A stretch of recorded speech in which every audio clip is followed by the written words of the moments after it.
Good morning, good afternoon, and good evening, depending on where in the world you're joining us from. Welcome to our webinar, Building High Performance Data Infrastructure for AI, brought to you by our friends at Aerospike. I'm Brian Mink, co-founder and president of Data Science Connect, the world's largest data and AI community. Today, we're honored to hear from Sesh Seshadri, chief evangelist at Aerospike, as we welcome hundreds of attendees from all over the world to dig into the data infrastructure strategies that make enterprise-scale AI possible. As machine learning, generative AI, and agentic AI redefine how businesses operate, the demands on data infrastructure are skyrocketing. It's no longer enough to store and process data. You need to deliver it in real time with millisecond latency performance, all while keeping costs under control and systems flexible enough to evolve. We'll explore how forward-thinking organizations like PayPal, Barclays, Wayfair, AppLovin, and Mintra are rising to that challenge. From powering fraud detection to enabling customer 360 and personalized recommendations, these teams are deploying AI at scale and cutting compute costs by up to 80% in the process. Whether you're modernizing your stack or scaling Gen AI across the enterprise, this session offers practical guidance to help you build low latency, high performance systems that can actually support production grade AI. Before we begin, a few housekeeping items. To make this feel a little more in person, we suggest you add a photo to your profile and include your bio, LinkedIn profile, and other information you want your fellow attendees to see. Next, please take advantage of the Q&A and chat features in the right sidebar.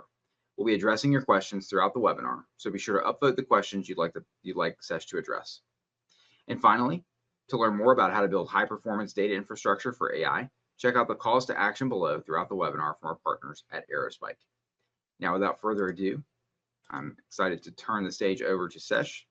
Welcome, everybody. It's a pleasure to have you guys here. And it's my sort of privilege to talk about this building high-performance data infrastructure for machine learning, generative and agentic AI. So I want this session to be interactive. So if you have questions, please drop them on the Q&A bar, and I will pause from time to time to get questions back from you guys. So please do ask questions. The more the questions, the better it is. Okay, so let me get started. So here's the agenda for the day. So we're going to talk about, give you a very quick introduction to Aerospike so you kind of understand where we're coming from. And then we'll talk about how we operate in predictive AI, how we operate in generative AI, and how we operate in agentic AI. And then we'll look at some customer stories that kind of speak to some of these things. Okay, that's the plan. So without further ado, let's talk about Aerospike and why. Why do we exist, right? So fundamentally, Aerospike is a very high performance database supporting latencies of sub-millisecond, throughputs of millions of transactions per second at a very high reliability, right? So we are used for mission critical use cases again and again and again across many verticals. It could be ad tech, could be financial, fintech, could be e-commerce, and several other such verticals. And PayPal and AppLovin are two such customers that we will talk a little bit more about in this talk. But all of them, at least both of them, use us for the fact that we have sub-millisecond latency, we have throughputs that are millions of transactions per second, and we have uptimes that are, we hardly ever go down. In fact, our customers jokingly say we just go to sleep once we install Aerospike, right? So that's sort of one leg of the stool, if you will. The second leg of the stool is really the fact that we dramatically reduce your total cost of infra. So repeatedly, we have gone ahead and taken sort of 100 servers down to 30 servers, 20 servers. And you'll see this in the case of Wayfair, we went from 60 to 7. And repeatedly, we deliver way higher throughput, right? So 4x throughput in the case of Barclays. So that's the second leg of the stool. So we do all of these good things, throughput, latency, reliability, but at a much cheaper cost for you. And finally, of course, we are optimized for machine learning and AI, which is the goal of this webinar. And I think we're going to use Mintra as our prototypical sort of example quite a bit in this webinar to motivate how we are kind of optimized for AI workloads. Okay. So that's kind of a very quick introduction. Now, what I'm going to talk about is how AI is changing, just give you a quick overview of the sort of different components of AI, and then talk about how Aerospike plays in each of those, right? Uh, so you probably have heard of the term predictive AI. This is kind of the, I would call the oldest form of AI that's around, where you try to predict what's going to happen. I mean, maybe it's what's going to happen when I show this ad to somebody. What's going to happen when I show this product to somebody? Can I predict that whether something is going to be a fraud or not? What's the risk involved in this? So you're trying to predict various things, okay? And obviously, deep neural networks of various kinds have been used to build these models. They're what I call tailor-made models, if you will, where data science teams or AI teams within the company have built these inflexible models. Inflexible only detection that they apply only to that use case. So it's for a specific use case. And the other characterization of this is, usually the inputs to these models are very structured, very consistent. You don't chat with it like you will see in generative AI. But however, it is used in mission critical situations, and speed and reliability are important in these contexts. The last 4 years, I would say, roughly, we've seen generative AI, where you're starting to generate new artifacts. Basically, these artifacts could be, anything, right? So it could be code. A lot of you may be engineers, and you're probably out of Cursor. Could be video, could be just plain text, it could be summarization, so on and so forth. Now, these are done using what's called, so the outputs are open-ended, but these are done what's called a single foundational model, usually called an LLM. Could be an SLM2, small language model, but typically, a large language model is used. But it's a single model that's used to generate all these new artifacts. And in enterprise settings, what happens is you kind of want to ground this LLM with data that it's missing to begin with because it's private, or it's new, right? So maybe the data is new. That's the other reason it could be missing. So whatever the reasons are, you want to make sure that you ground it. So you use something called RAG, or retrieval augmented generation. And in which case the challenge becomes, how do you surface the right set of documents to the LLM so LLM can do a good job of whatever generation you want it to do, right, so to speak. And finally, of course, I'm sure all of you have heard of the word agentic AI, which kind of builds on all the sort of things that predictive AI and generative AI have done, and kind of takes it to the next level and says, okay, so how am I going to use these tools, generative AI tools and predictive AI tools, to actually plan and do things? So they are way more what's called goal-oriented. They are not, request response kind of a paradigm. And then they start using other tools, other APIs. So they kind of mimic, in very, very specific narrow cases, what a human would do, right? So that's the goal of agentic AI. And usually they have multiple steps. We'll look at each one of these, but first let's look at predictive AI, right, in a little bit more detail. I think we kind of covered a lot of this. So predictive AI, specific models such as e-commerce or fraud detection or whatever you have. And usually these are characterized by needing high availability, on low latency. You need a lot of speed and reliability. You might relax on flexibility and adaptability. So that's what predictive AI sort of demands, if you will.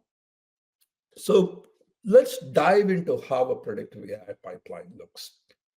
And that will be illustrative, and that will also set us the stage for why Aerospike is valuable in predictive AI. What I'm going to do is I'm going to use customer of ours, Mintra. I'm going to use their reference architecture to drive home this point. Both, of course, to say the good thing is it's a real working system at scale. By the way, those of you who don't know Mintra, it's the largest fashion and lifestyle e-commerce store from India. Okay, so it's part of Flipkart, which you might have heard, which is the largest e-commerce store in India. Okay, so that's what Mintra is, and so this is something that's in production. There's an architecture in production, and we'll also see where Aerospike plays, and then we'll dig into a few more details after that. So the architecture of Mintra, which by the way is prototypical of, in my opinion, of most inference pipelines. Okay, so most training and inference pipelines look like this, which is starting from left to right. There are a bunch of data sources that feed data. Some of them are just the real-time data that's coming from interactions with the product that you're building. So these are customers who are interacting with it. And then there could be other data sources. For in Mintra's case, this could be, hey, I added a new product, or I changed the price of a product, I changed the availability, I changed what products are packaged. So various things are getting updated in terms of the data sources itself. And both of these kind of feed into the data platform. And the data platform itself has sort of two major components, right? One, the bottom part is the batch component. The top part is the real-time streaming component. And so, yeah, so you might do batch ingestion, and you might put things into some kind of a data lake, whatever it is, S3, GCP, Google storage, whatever is your favorite and favorite analytics database. And on the top part, you have streaming ingestion. You could use Kafka, you could use whatever you want. And then it lands up in what's called a state store, which is capable of what I call sucking in a tsunami of writes, right? So it's capable of taking a huge volume of writes if required. And yeah, it might do some stream processing in addition. So that's the data platform.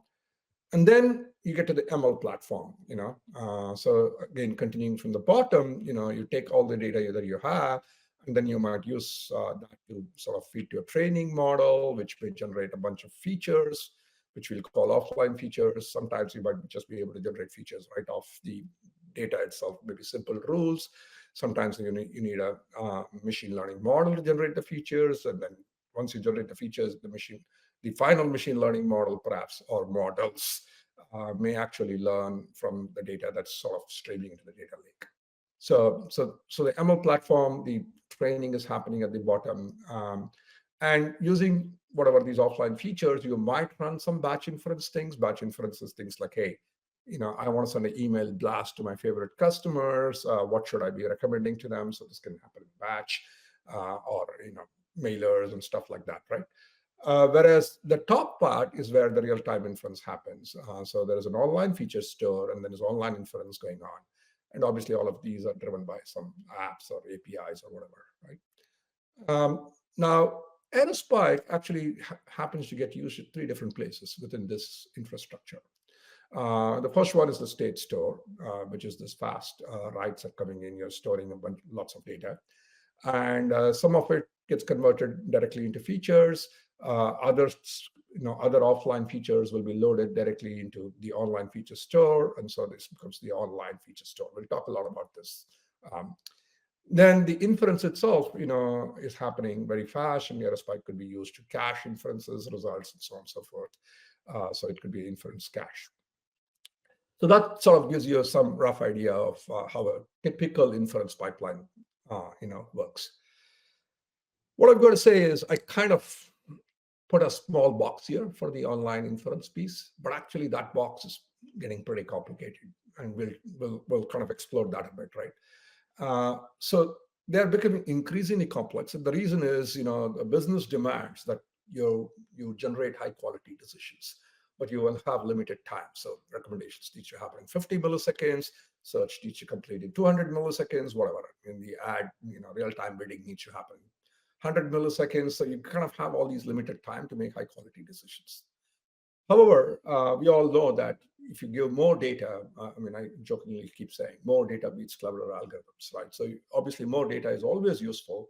And if you have better models, they're going to yield better decisions, but then they require more time. So one of the paradigms, you'll see, and I'll show some examples our customers use too, is they do what's called a multi-step inference, where you kind of trade off the quality of the model, the amount of data that you need to process, and the time that you need for that, right? So you play that out in a way that you get the maximum bang for the buck at the end. So anyway, long story short, because of these sort of contradictory forces at play, that sort of drives multi-step inference, and you need more data at each step. And we will see why both of these make Aerospike the best fit for your needs. And so that's the whole point of the first part of the talk, is to say multi-step inference, more data at each step is a key sort of a requirement of predictive AI, of ML inference. And Aerospike is well suited to solve that problem, right? So that's the goal. So why? Before before I go into why, I just want to motivate the multi-step a little bit more. For those of you who do data science or who do ML or AI, this should be familiar. For others, hopefully it's not too complex. But what happens is you generate what's called signals or features, if you will, in a stage-by-stage manner. So, for example, in the e-commerce setting, you might say, "Hey, I got a query. What is this query? What category of product is it even referring to?" That could be a model. Or what product is it even referring to? Or is this price sensitive or not? So on and so forth. So you might generate multiple signals or features, and then you feed that to a final later model that makes a decision as to what products to recommend or give back. Right. So that's one situation that stage by stage signals get generated. So it's a multi-step model process. The other is where you cascade the model design. What that means is you kind of build inexpensive models for easy cases first. Fraud would be a great example here. Maybe there are some simple rules with which you can conclude with a high degree of confidence that something is not fraud or fraud. Okay, and there are going to be some simple rules. If it's the same person who's a platinum user with you, they're at the same location, they're buying the same thing, they buy it every month, no brainer, probably not a fraud. Okay, so you don't need to think too much. Now there are obviously somebody's traveling, something is irregular, so on and so forth. Then you need more expensive models, and so you kind of trigger them when needed. So you cascade the model design, simple first and then more complex. Right. So the other sort of common paradigm for multi-step is when the amount of data you expose to a model, you kind of expose a lot of data initially and then decrease it over time, because the initial models are what I call approximate cheaper models, right? So they very quickly say, okay, here are the key candidates that I'm going to zero in on, and then I'm going to let somebody else decide on these candidates, right? So it's like somewhat like a recruiting pipeline. So you filter very quickly using some filters and then do a more detailed interview, if you will, right? Um, so here's PayPal's slide about how their production ecosystem kind of works, right? So, and as you can see, this model composition is what I talked about, where the models sort of generate signals that then feed into the next one, and you might even make a decision as to which model to sort of invoke based on the decision of the previous model. So that's a multi-step. There's also what multi-step, but in parallel, right? So you're kind of invoking multiple models in parallel. All of this means that you need more data for these models coming back from the feature store or somewhere else. So you need to supply each of them with their own data, right? So, and we'll come back to that.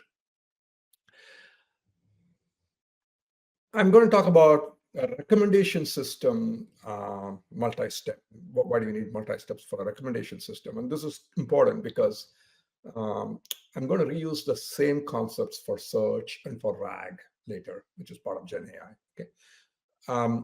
So for a recommendation system, you kind of you're trying to balance three things. You kind of take a user request, which really is their context, or is their current what shall I call it? Session intent. That's what I would call it. It's a current session intent. What are they trying to do in this session? And you want to recommend things that are aligned to that. You also want to recommend things that are aligned to their personal sort of historical behavior. Maybe they like brand Levi Strauss. Maybe they like color red. So on and so forth. So you have whatever, some personalized view of them. And then there is a business context that says, what, actually, I have a sort of a lot of inventory of Lee jeans, more than Levi Strauss jeans. Everything else being equal, I want to get rid of Lee jeans. Or I'm optimizing for profit right now, so not for revenue. And so I'm going to sort of optimize for which are products have the higher profit, right?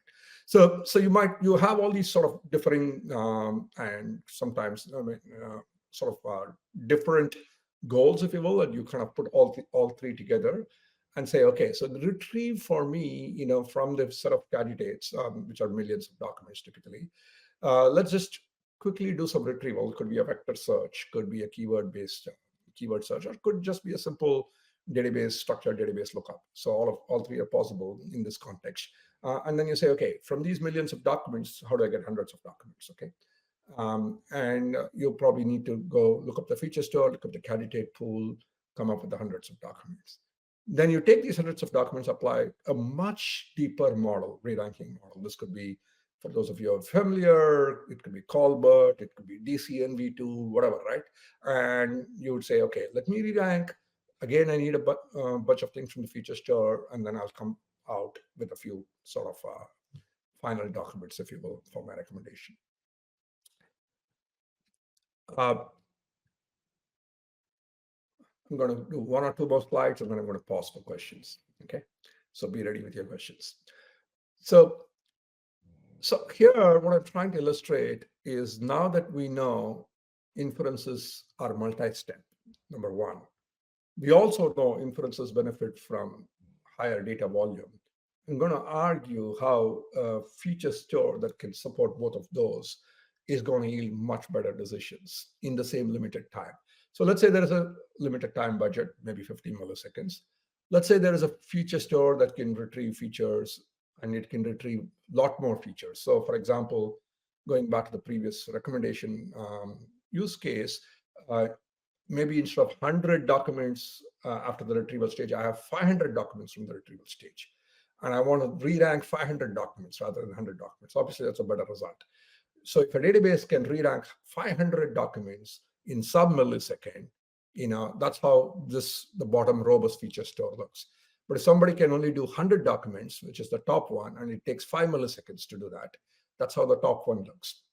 So notice now the quality of your decision clearly is a function of what is the area of the blue parts. That's where the machine learning parts are operating, right? So if you look at the area of this part plus this part plus this part, compared to the area of this part plus this part, that's far bigger. So you're going to make much better decisions for the same time budget.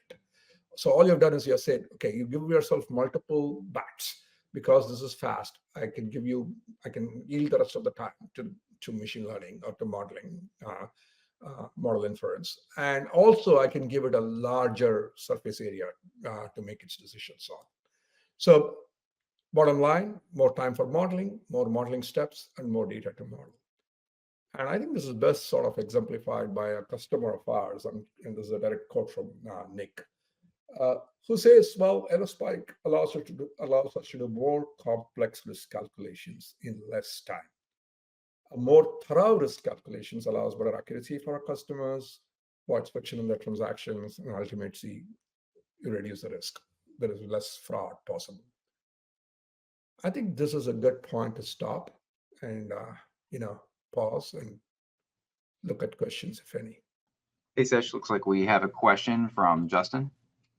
What makes infrastructure truly AI ready, especially for real-time use cases like semantic search or edge-based inference? And how does that differ from traditional analytics pipelines? That's a great question.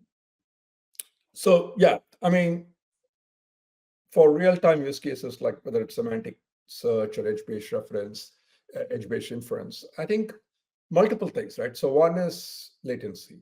I mean, finally, it's real time means there's somebody at the other end. It may not even be somebody, it may be a series of machines. We will see a bit later how the Barclay setup is. And so you there's a series of decisions being made, and you're maybe at the tail end of that series, and you get small budgets, so you got to respond fast. So speed for sure, latency. The second one is throughput, which is how many decisions can you make at the same time? How can I scale my system, right? So can you do millions of decisions, or can you do 100 million decisions, and so on and so forth? So that would be the second thing. That third is obviously the cost of infra. How much does it cost for me to do this? And the last thing I want to say is you want to do this in such a fashion, because speed is so important. You want a database system that can very quickly take the data to the edge. And maybe the data is getting generated at the core.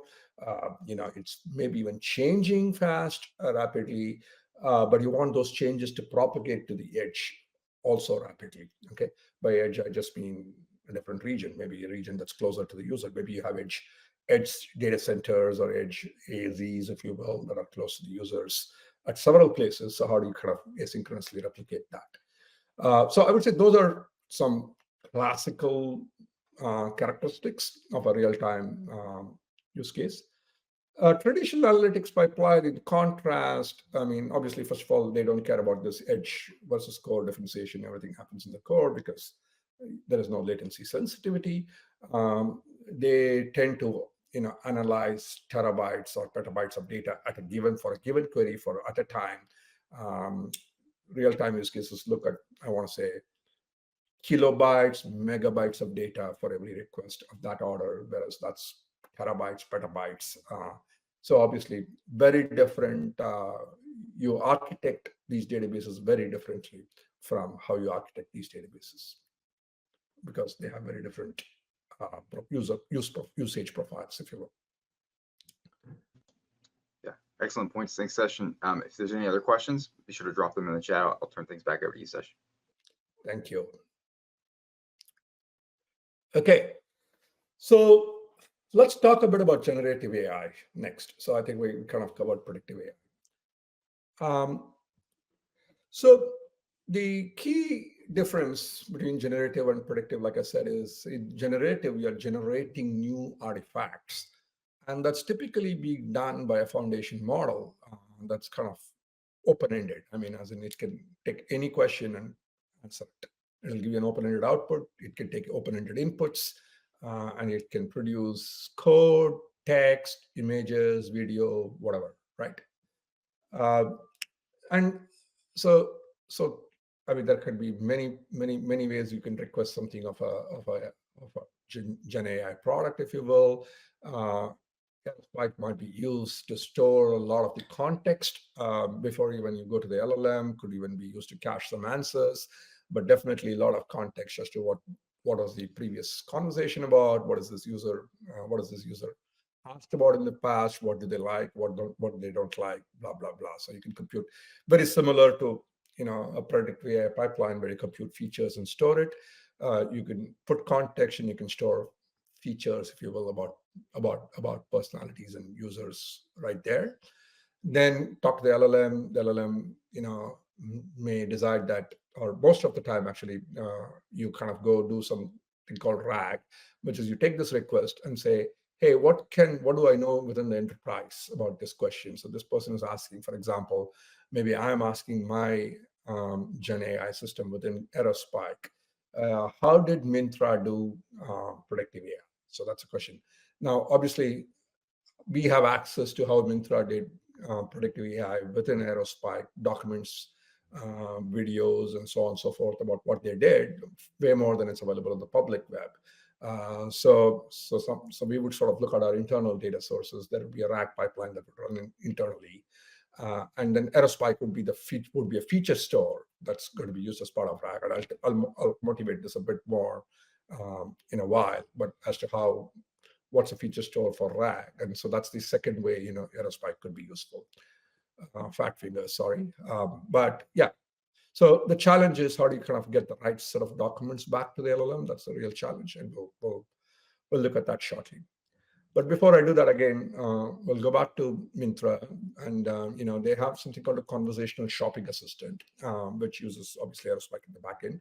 But essentially, as you can imagine, it's just a shopping assistant. It's an agent that will help you shop. So you can chat with it. You can say, look, I like these kinds of dresses. Can you show me something else? And then you can tell it, hey, what kind of model these are several sort of categories or models of dresses. What do you like? And then you can say, I like this. And then it'll say, okay, let me give you more of that. So Aerospike, of course, is being used to power the recommendations below this, but it's also used to power the conversational context itself. So what the context that's going on during the chat is also something that's stored in Aerospike, like I mentioned in the previous diagram, right? So similarly, Mintra uses a chat agent with customers who have challenges or issues with their orders or with whatever is going on. Something has not arrived, delivery has not happened. So anyway, so all of that, and again, Aerospike is used for all the context between with this agent. While chatting with this agent, all the context is stored in Aerospike. What I'm going to now talk about is I'm going to sort of tell you how purely wearing a machine learning hat,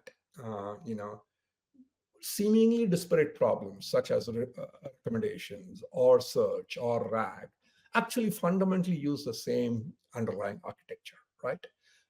So whether it's search or RAG, again, you have the same three sort of pillars.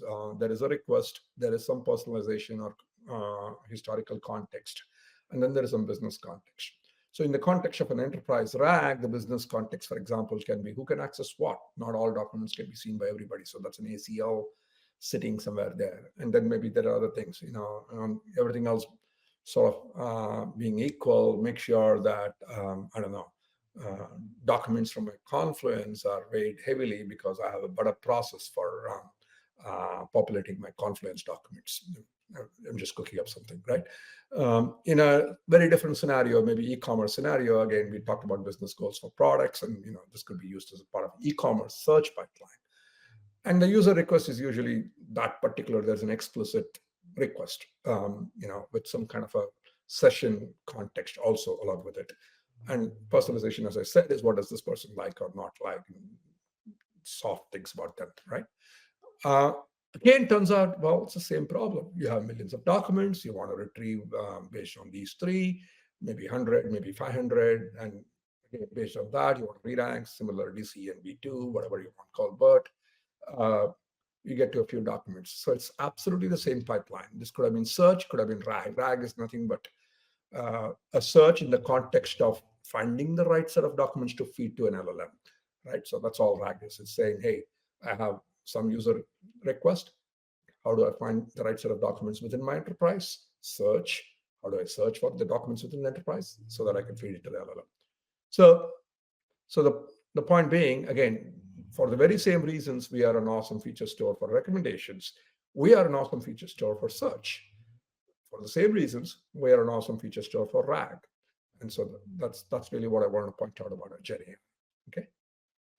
Again, probably a good time to pause and see if there is anything before I go forward.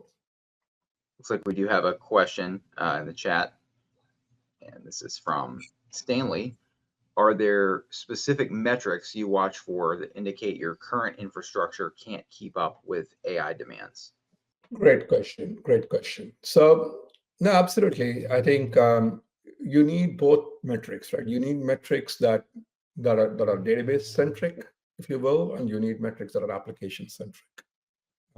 So obviously, again, I will use one combination. I will say search metric. Let's say search is the application, or recommendation is the application, and Aerospike is the database. Then you want to be watching, hey, what's going on with search? Is my what's the number of queries per second I'm getting? If I expect my peak QPS at this point to be, I don't know, let's say 10,000 queries per second, and these are user queries in an e-commerce setting, and I'm getting 12,000. Well, you definitely should be watchful now, right? So clearly, your provision for a peak of 10K, you're already at 12K, or you might say my 99.9 response time as seen by the end user is usually about 750 milliseconds, 99.9.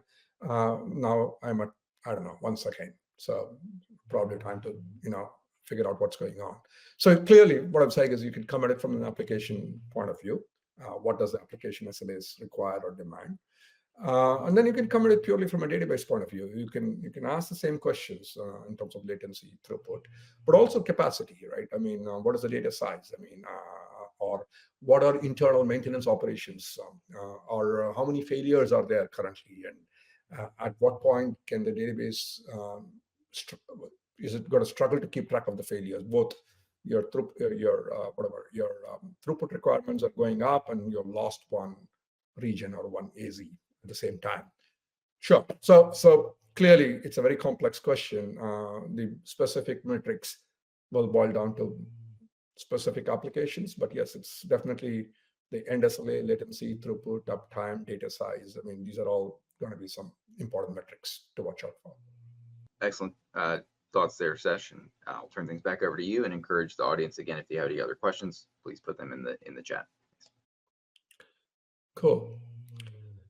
Okay, I'm going to shift gears and move into agentic AI, which, like I said, is kind of elevating the level of conversation about what both Gen AI and predictive AI could do. Both of them were what I would call reactive systems. Okay, what I mean by that is they respond to specific requests. In contrast, what we are trying to do here is to build proactive systems where the agent actually plans and does. It's a very goal-oriented system. You give it a goal. You say the goal may be, hey, you know what? You should be watching out. Again, I'm going to come up with I'm an enterprise sales, whatever organization. I sell to customers, and maybe I record calls from customers, and then you tell the agent, hey, please watch out for all the recordings. And if ever you feel like in any of the recordings the customer is irate or about to churn, flag it. Okay, so that's it, right? So it's a continuous process. It's happening all the time, and the agent is responsible for this, for monitoring this, so to speak. And you can come up with. I mean, the good news is there's a lot of fertile imagination around the world. There are many agents that have been proposed, built to various degrees of what shall I say, sophistication. But long story short, in an agentic framework, what happens is there is usually some kind of for a goal. There is some kind of an orchestration agent, which then coordinates with many agents, and together they kind of decide. I will look at a anatomy of an agent, if you will, shortly for single agent. But this orchestration agent sort of coordinates with many agents, and then performs actions after maybe discussing hypothesis and discarding hypothesis and so on and so forth. And by the way, just that one action is not necessarily the end of the quote unquote the agent's life. It might take an action, may study the impact of that action, and then so that might be some other agent that studies the impact, and then it comes back again and redoes the whole thing, studies the impact of that action. So it's a much more higher level construct. Obviously, these agents in turn will use foundation models like LLM to understand, what's going on in the world. I mean, to understand specific context. They may even use predictive AI, for example, to sort of say, hey, okay, what do you think will happen if I were to do this? And so they could use and many other tools. Obviously, there are many other data sources and tools that they would use, which we will see shortly. But in all cases, they use something like Aerospike to store context and retrieve context, because there are hundreds of sort of mini agents that are running and creating what are called mini contexts on mini data sets, and that's what gets stored in Aerospike. In a little bit more detail, just blowing up a single agent. Like I said, a single agent is obviously talking to LLMs, probably scanning social media. There are data lakes, data warehouse. Of course, it's using Aerospike for storing various kinds of context, micro data sets, and so on and so forth. But usually, what it's doing is it's generating hypothesis. It's assessing whether that hypothesis will hold or not, and then if it's good, it might take an action. Otherwise, it may go back and update itself. And so, anyway, I mean, there are many complex ways these agents can interact with each other. I'm not trying to say there's only one kind of interaction, but it's just to motivate that it's a much more complex way of operating. That's all this is trying to say. And also sort of say that in these contexts, just like the state store of a predictive AI, it's the same kind of framework for Aerospike, which is there are millions of agents that are probably working at the same time, corresponding to millions of users. They're all creating small, fast, session-specific data sets, and these have finite, what shall we say, life, if you will, and you need to get deleted after its life is over, and so on and so forth. And these are all things for which Aerospike is ideal, both in terms of writing fast, reading fast, expiring things fast and efficiently, and so on and so forth. So just some more things for you to think about. Okay, I'm going to go into my last section. I'll probably spend 5 minutes here, and then we can open up for questions. Okay. I want to talk about Barclays and how they kind of went about choosing us, because I felt it was very instructive. and it is very instructive.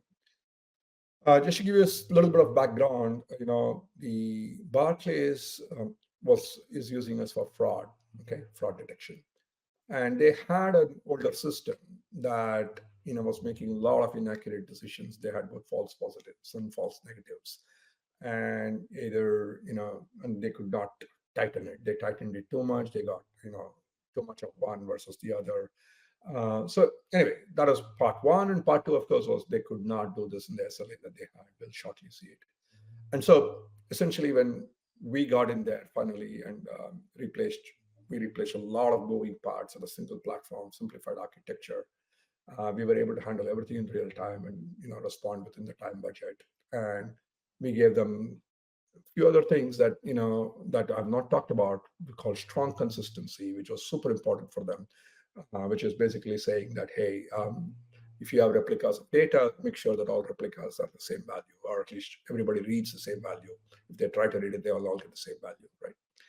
Anyway, um, so that's sort of what happened. Now let me double click a bit, and this is sort of their typical card payment journey, if you will. So there is somebody who goes to a merchant, tries to buy something, which then goes to another payment gateway, then probably goes through a few more intermediaries, and then finally comes to the card issuer, which is Barclays in this case.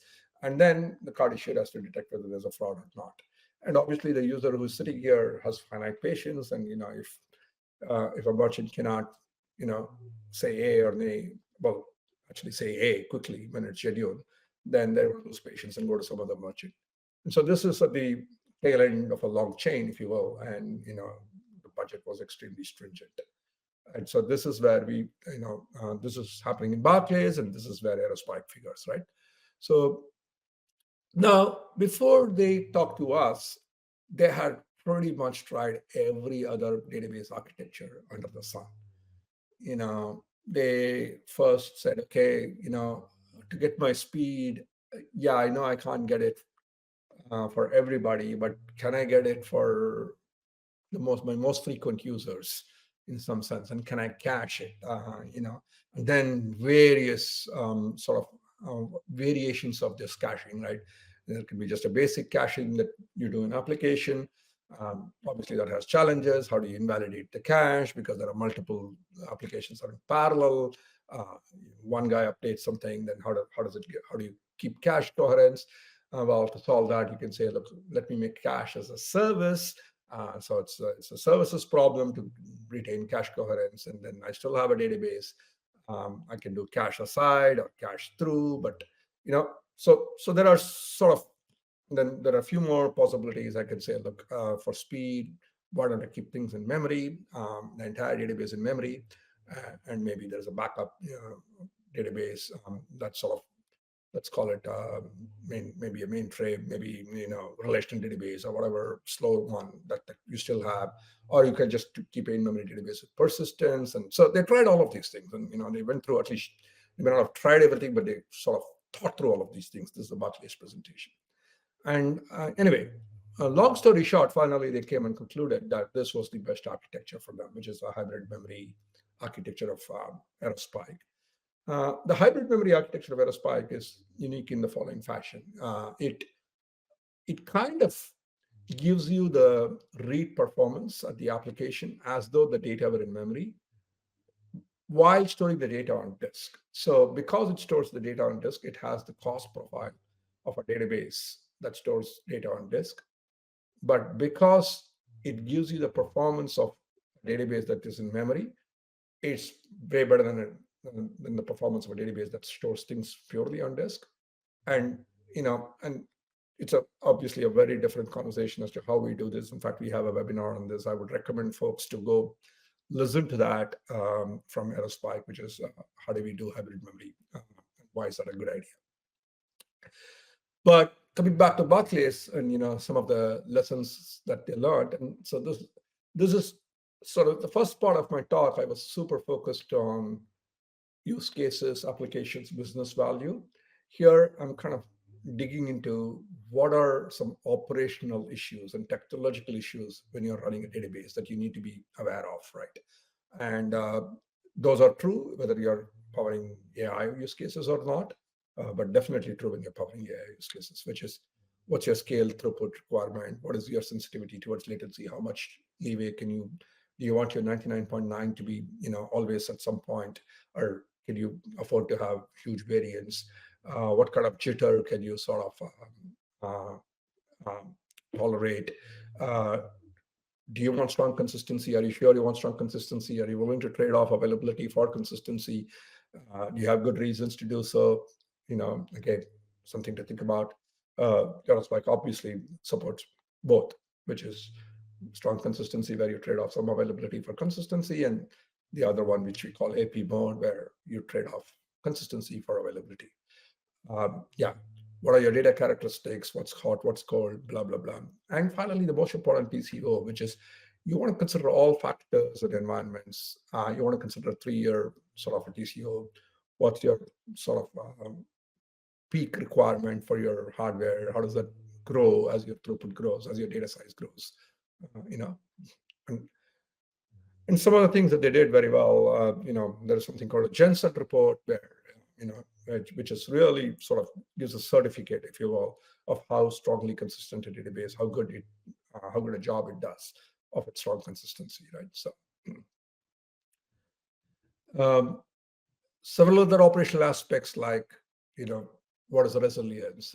Can you do cloud as well as on-prem? Are you rack aware, right? So can you have one rack in GCP, one rack in AWS? Can you have one rack in AWS? Can you have one rack on-prem? Can you do active-active at the same time? Obviously, many, many, many things that you have to think about when you're getting a database. So the point of this is they thought about all of this, and they documented all of this. So it's a great customer story. Yeah. I'm going to pause at this point. I'm at 11:50, which is about 10 minutes away. So I think this is a good time to sort of go to the end of the presentation. I would love to talk about other things, but I can just quickly flash. This is Wayfair, where we replaced Cassandra because Cassandra had lots of challenges. It was hard to tune the JVM. It scales horizontally, but not vertically. The latency was nowhere near what we could support. Anyway, so we kind of replaced Cassandra, 60 servers to 7 servers. The total cost of ownership, we were much less than Cassandra when you consider hardware, licensing, data center, OpEx, everything. That's what happened at Wayfair. AppLovin is yet another sort of top customer of ours, and I will not sort of dig into that. And finally, PayPal, you heard a little bit, we talked about their fraud protection and how they kind of have their ML production models. Again, huge installation there. I'm just going to go to my summary slide. Okay, so I hope I have left you with the sort of clear indication that, for AI, performance is super critical. The cost and the efficiency at which you can do it is very critical. And you need to be optimized for specific AI use cases. We talked about predictive AI, where we said, look, we want more round trips to the feature store. And every time we go to the feature store, we want to get more data. Anybody who can do that well is very valuable as a feature store in general in predictive AI. And talked about how Aerospike is superbly positioned to do that. We've done that many times already. Generative AI, same concept. Again, there is a context which we get used for as a cache engine or a cache store to store context across the board. Storing context is an important problem in generative AI, fast access to that. And a feature store for RAG is another important problem. And again, like I motivated, the feature store for RAG has the same characteristics as the feature store of recommendation. So again, a great match for generative AI. Agentic AI, what you want is micro data sets in addition to the context. We already know the context is something we can do very well. Micro data sets is all about data sets that live ephemerally, they expire. There is sort of lots of related things and that need to be put together. That just fits into the NoSQL data model for Aerospike, just like a glove. And so that's the whole point of agentic AI. So in summary, my hope is that I've convinced you that we can power the AI ML needs of today and tomorrow, and we would love to chat with you if you have any questions. Before I go and open it up for questions, I think, if I'm not wrong, Brian probably shared this also somewhere else, but these are some, what shall we call it, resources you have to dig further. Excellent. Yeah, I encourage everyone to scan the QR codes if you're interested. And we also have a call to action below and in the chat to get started with Aerospike database. We do have one other question, at least one question from Alex in the chat. Do you have any use cases to speak to fraud detection? Sure. Yeah. Now, I think we get used to solve or to combat fraud, if you will, in multiple companies, fraud and risk. Mentioned PayPal, that's a big one. Barclays, another big one. LexisNexis, where it's more of a risk analysis of something that's going to happen. Is somebody logging in? Is that possible that it's a fake login? What's going on? That kind of stuff. Cybersecurity. So yeah, I mean, we absolutely are an awesome fit when you're looking for that needle in the haystack, so to speak, right? When you're looking for that outlier, when you're looking for that anomalous event. And usually there are machine learning models that are trying to detect this event, and those machine learning models need a feature store that can keep up with their demands. So great question. Excellent. Any other questions? Well, Sesh, really enjoyed the presentation, great insights, and absolutely encourage everyone in the audience to check out Aerospike. Want to say a special thank you to Sesh for joining us and for all the great thoughts today, as well as to our partners at Aerospike for making this webinar possible. If you would like to rewatch any of the webinar, or if you missed anything, you can just refresh this page in just a few minutes, and the webinar recording will be available right here. We'll also send out the link to our YouTube channel tomorrow. So thank you again to Sesh and Aerospike, and we'll see all of you again next time. Thanks. Bye, folks.